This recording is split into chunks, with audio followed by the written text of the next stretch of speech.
ইরানের প্রেসিডেন্ট নির্বাচনের ভোট গ্রহণকে কেন্দ্র করে দেশটিতে চলছে উৎসবের আমেজ। আলোচনা বিশ্বজুড়ে। দেশের অভ্যন্তরে ৫৯,০০০ ভোট কেন্দ্রে উপস্থিত হয়ে ভোট দেন ভোটারেরা। এই নির্বাচনের মাধ্যমেই নতুন প্রেসিডেন্ট খুঁজে নেবে পশ্চিম এশিয়ার দেশটি।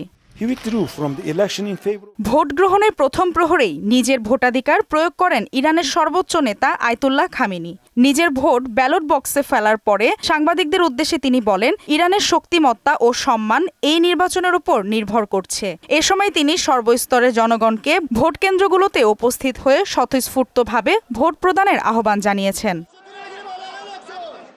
আসন্ন যুক্তরাষ্ট্রের প্রেসিডেন্ট নির্বাচনকে সামনে রেখে ৪ বছর পর প্রথমবারের মতো টেলিভিশন বিতর্কে মুখোমুখি হলেন জো বাইডেন ও ডোনাল্ড ট্রাম্প। বাংলাদেশ সময় শুক্রবার সকাল ৭টায় সিএনএনের আটলান্টা স্টুডিওতে শুরু হয় এই বিতর্ক। প্রায় ১.৫ ঘন্টার বিতর্কে ট্রাম্প ৪০ মিনিট ১২ সেকেন্ড কথা বলেন। অপরদিকে বাইডেন বলেন ৩৫ মিনিট ৪১ সেকেন্ড।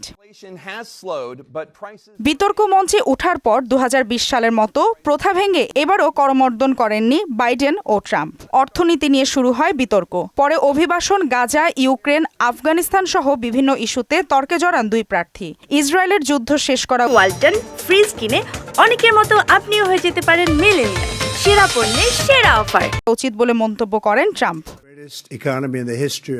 ফিলিস্তিনের অবরুদ্ধ গাজা ভূখণ্ডে ইসরায়েলি বর্বর হামলায় আরও অর্ধশত ফিলিস্তিনি নিহত হয়েছেন। টানা ৯ মাসের তাণ্ডবে নিহতের মোট সংখ্যা ছাড়িয়েছে ৩৭,৭০০, আহত ৮৬,০০০-এর বেশি।